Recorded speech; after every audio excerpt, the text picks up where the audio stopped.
मुर्शिदाबाद में शुक्रवार को सूती में हिंसा की शुरुआत हुई थी। उसके बाद पुलिस बल मौके पर पहुंचा और हालात काबू करने के लिए फोर्स जुट गई।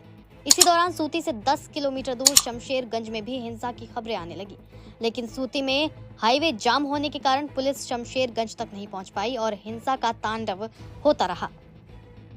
और जब तक बीएसएफ वहां पहुंचा तब तक बड़ा नुकसान हो चुका था। मीडिया रिपोर्ट्स के मुताबिक दोपहर से शुरू हुई हिंसा देर रात तक चलती रही।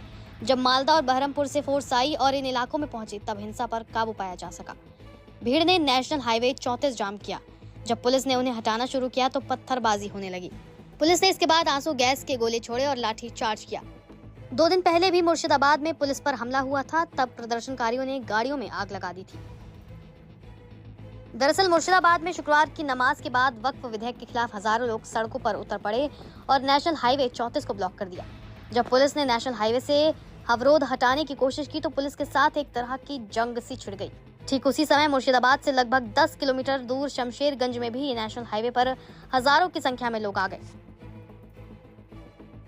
शमशेरगंज के डाक बंगला मोड़ पर प्रदर्शनकारियों ने बवाल करना शुरू कर दिया।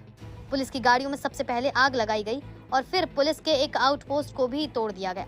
इसके बाद उस आउटपोस्ट को भी आग के हवाले किया गया। सड़क किनारे दुकानों और दुपहियों को भी नुकसान पहुंचाया और आगजनी की गई। हिंसा इतनी बढ़ी कि उसके बाद धुलियाना स्टेशन के पास रेलवे गेट और रिले रूम को भी निशाना बनाया गया। जमकर पथराव हुआ और तोड़फोड़ की गई। आग लगाने की कोशिश तक हुई। इस दौरान रेलवे का स्टाफ किसी तरह अपनी जान बचाकर वहां से भाग पाया। बाद में भारी संख्या में पुलिस और सेंट्रल फोर्सेस के जवान वहां पहुंचे और हालात को काबू किया। फिलहाल अभी इन इलाकों में सेंट्रल फोर्सेस के जवान और पश्चिम बंगाल पुलिस तैनात है। रात के बाद से अब तक हिंसा की सूचना नहीं है, हालांकि तनाव अभी भी बना हुआ है। स्थानीय लोगों की माने तो जुमे की नमाज के बाद बड़ी संख्या में मुस्लिम वक्फ के कानून का विरोध करने उतरे थे। इसी बीच पुलिस वैन वहां से गुजरी तो लोगों ने वैन पर अपना गुस्सा उतार दिया, जमकर पत्थरबाजी की, जिसके चलते पुलिसकर्मी घायल हो गए। इसी तरह मुर्शिदाबाद के सूती क्षेत्र में भी बवाल हुआ और 10 पुलिसकर्मी घायल हुए। हालांकि कुछ प्रदर्शनकारी भी चोटिल हुए। प्रदर्शनकारियों ने नेशनल हाईवे 12 को भी जाम कर दिया था और पुलिस वैन पर पथराव किया। बता दें, मुर्शिदाबाद हिंसा के बाद कई दलों के नेताओं की प्रतिक्रिया भी सामने आ रही। देखिए, हम वायलेंस के बिल्कुल खिलाफ हैं। हम लोग जिस संविधान की लड़ाई को लड़ने का काम कर रहे हैं, क्योंकि आज ये लड़ाई देश के अंदर मुसलमान की नहीं है, ये लड़ाई देश के संविधान की है। संविधान के जिस तरह से रौंदा गया वक्त कानून ला करके ये पार्टली संविधान को रौंदना चाहते हैं। चूंकि 400 के पार इनका नारा लगा था कि हम संविधान बदल देंगे, वो मिला नहीं, तो इन्होंने पार्टली संविधान को रौंदने का काम किया। ये सिर्फ मुसलमान की लड़ाई नहीं है, ये लड़ाई संविधान को बचाने की है। और मैं सबसे अपील करना चाहूंगा कि विरोध करिए, लेकिन कोई ऐसा काम मत करिए जो संविधान के खिलाफ हो। संविधान ही हमें संरक्षण दे रहा है। संविधान को बचाना हमारा सबसे पहला कर्तव्य है। विरोध करना हमारा अधिकार है। लोकतंत्र की खूबसूरती है कि लोकतंत्र के अंदर विरोध होता है, लेकिन विरोध इस तरीके से किया जाना चाहिए कि वो कानूनी दायरे में रहे, कानूनी दायरा तोड़ने का काम न करे। देखिए, बीजेपी तो सबसे बड़ी लॉ एंड ऑर्डर को खराब करने वाली पार्टी है। बीजेपी तो सबसे ज्यादा लॉ एंड ऑर्डर खराब करने वाली पार्टी है। पूरे बंगाल के अंदर क्या करा हुआ है? बंगाल के अंदर सारा हर जगह इनके गुंडागर्दी चल रही है। अब आप जाइए दूसरे के धर्म स्थल पर जाके नारेबाजी करोगे और जाके बदतमीजी शुरू करोगे, हंगामा शुरू करोगे। आप भाई, हनुमान जयंती है तो हम भी तो हनुमान जयंती कह रहे हैं, बढ़िया तरीके से मनाइए हनुमान जयंती। और अच्छा है कि उसके अंदर सारे धर्म के लोगों को शामिल करिए। ये देश की खूबसूरती है कि हिंदू, मुस्लिम, सिख, ईसाई आपस में भाई भाई की तरह रहते हैं। ये उस भाईचारे को तोड़ना चाहते हैं।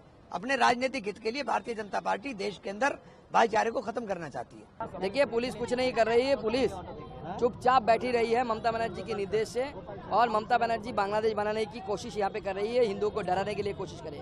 हिंदू समाज सालों से, हजारों सालों से लड़ती आ रही है, लड़ेंगे। आप लोग दिल्ली के साथ पूरा बात हो रहा है, सब गृह मंत्री जी को सब मालूम है। इतना ही नहीं, मुर्शिदाबाद में प्रदर्शनकारियों ने एम्बुलेंस तक को नहीं बख्शा और जलाकर राख कर दिया। कोलकाता की एम्बुलेंस जलपाईगुड़ी में मरीजों को पहुंचाकर वापस लौट रही थी, तभी प्रदर्शन में ये फंस गई। एम्बुलेंस के ड्राइवर को बुरी तरह पीटा गया और एम्बुलेंस में आग लगा दी गई। ड्राइवर को अस्पताल में फिलहाल एडमिट कराया गया है और एक अन्य एम्बुलेंस को भीड़ ने रोक लिया और उसमें भी तोड़फोड़ की।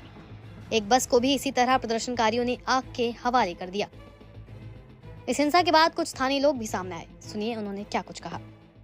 कल जो ये जमायत करके जो पहले से खबर था हम लोगों को ये कुछ होगा, पुलिस प्रशासन जारी था, लेकिन उन लोगों को समझ में नहीं आया। हम लोग तो यहाँ 12-1 बजे हम दुकान बंद करके चल गए सब। इमूर में जो हुआ उमूर में और भी खतरनाक हुआ। सबका दुकान आग लगा दिया, लूटपाट कर लिया जितना था। धुलियान में घर वर लूट कर लिए। तो ऐसा ही चल रहा है। हाँ, पहले बाहर जो है वही तोड़ा गया। यहाँ का लोग दुकानदार था सब जो बचा कर रखे हैं। क्या चाहेंगे, क्या करता है सरकार वही देखते हैं। और भी तो बचेगा, और भी होगा, तो चाहता है वो लोग। दुलाल शाह पुलिस ने तोड़ दिया है, उधर तो जला भी दिया है। इधर बाइक माइक जो भी था सब जला दिया है। इधर जो पार्क था एसएमआर है लॉज, ये भी तोड़ दिया है। इधर मेरा मामा का दुकान है और भी पुराना डाबाना जो है वहाँ पे मामा का दुकान है, उधर भी तोड़ फोड़ दिया है। बहुत जो दुकान में जो सामान था वो सब लेके चला गया है। आग भी लगा दिया है दुकान में, जो भी था दुकान में सब तोड़ फोड़ दिया है। नहीं सोचा, रात को पूरा सोया नहीं हम लोग। रात को पूरा सोया नहीं हम लोग। रात को पूरा बैठा था ऐसे डर के। पुलिस जब यहाँ पे जब हो रहा था, ना कोई पुलिस था, ना कोई सीएसएफ था, ना कोई पुलिस कुछ नहीं था। वो लोग तो खुद भाग रहा था। जब पुलिस थाने में अटैक हुआ था, वो लोग तो खुद भाग रहा था।